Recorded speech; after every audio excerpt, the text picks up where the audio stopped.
역대급 연휴가 다가왔습니다. 엄청난 정치 토론들이 벌어질 텐데요. 자유총연맹이나 자유마을, 대형교회 등의 카톡을 일용할 양식으로 배급받고 계신 분들 가족 중에 다 있으시죠? 이 어르신들 전투력이 정말 어마어마하거든요. 우리도 준비를 단단히 해야 합니다. 이번 연휴는 가족과 지인들을 촛불로 데려와야 할 역사적 사명을 부여받은 연휴입니다. 이번 연휴의 핵심 정치 이슈는 당연히 윤석열 탄핵이 되어야 합니다. 전국 각지에서 벌써 1년이 넘도록 윤석열 퇴진 촛불이 계속되고 있고 이제 탄핵을 외치고 있다는 사실 꼭 알려주시고요. 그런데 문제는 이거예요. 윤석열과 김건희 인간 자체가 싫다까지는 이제 거의 합의되어 있는데 그래서 탄핵 사유가 있나? 라고 하는 사람들 여전히 있을 겁니다. 그래서 준비했습니다. 오늘의 주제는 윤석열 탄핵 사유 총정리입니다. 입 벌려라! 씻어 들어간다! 윤석열 탄핵 사유 첫 번째는 통일을 지향하며 평화적 통일 정책을 수립하고 이를 추진한다는 헌법 제4조를 위반한 겁니다. 윤석열은 후보 시절부터 집권 이후에도 한미일 군사협력을 추진하면서 북한 정권을 종식시키겠다며 전쟁을 선동합니다. 심지어 북진 통일하자는 사람을 국방부 장관에 앉혔고요.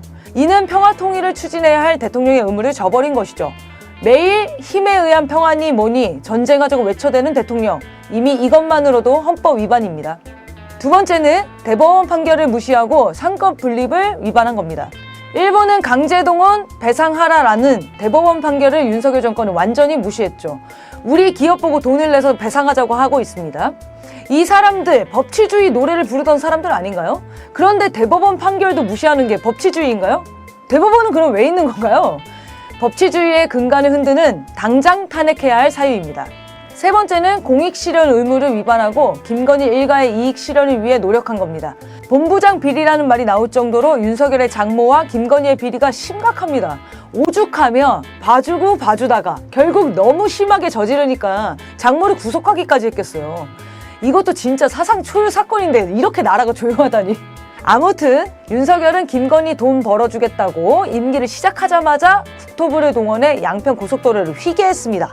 이게 들통나니까 원희룡을 동원해 전면 백지화하겠습니다 라더니 백지화를 백지화하면서 밀어붙이고 있죠. 이 사람들은 부끄럽지도 않나요? 얼굴 두께 한번 재보고 싶어요. 공공의 이익을 생각해야 할 대통령의 의무를 위반하고 자신의 권력을 이용해 처가의 재산을 늘리려 하는 것, 공익실현 의무를 위반한 행위입니다. 거기다가 이게 김건희가 지시한 것이라면 이건 그야말로 국정농단이죠. 당연히 탄핵 사유가 될 것입니다. 네 번째는 최수근 상병 사건 관련한 권력남용입니다. 최수근 상병의 안타까운 죽음과 관련해 박정훈 수사단장 수사 결과 사단장의 지시였다는 게 밝혀졌죠. 자세한 내용은 지난 입벌실을 참고해 주시고요. 그런데 이 사단장을 책임에서 빼주려고 대통령실에서 사건에 불법 개입을 해버려요. 그것도 모자라 박정훈 수사단장을 구속까지 시키려고 했죠. 군대 내 사망 사건에 대한 부당한 수사 개입은 직권남용, 이것도 당연히 탄핵 사유가 됩니다. 다섯 번째는 국민의 생명과 안전을 지켜야 할 의무를 위반한 것입니다.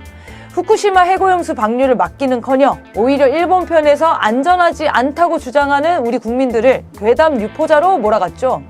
이태원 참사, 오송 참사와 같은 참사가 벌어져도 이에 대한 진상규명과 책임자 처벌이 아니라 측근을 위해 뭉개기, 꼬리 자르기만 합니다. 적어도 국민이 목숨을 잃으면 조금이라도 책임지는 자세는 있어야 하는 거 아닌가요? 박근혜, 이명박도 이러지는 않았습니다.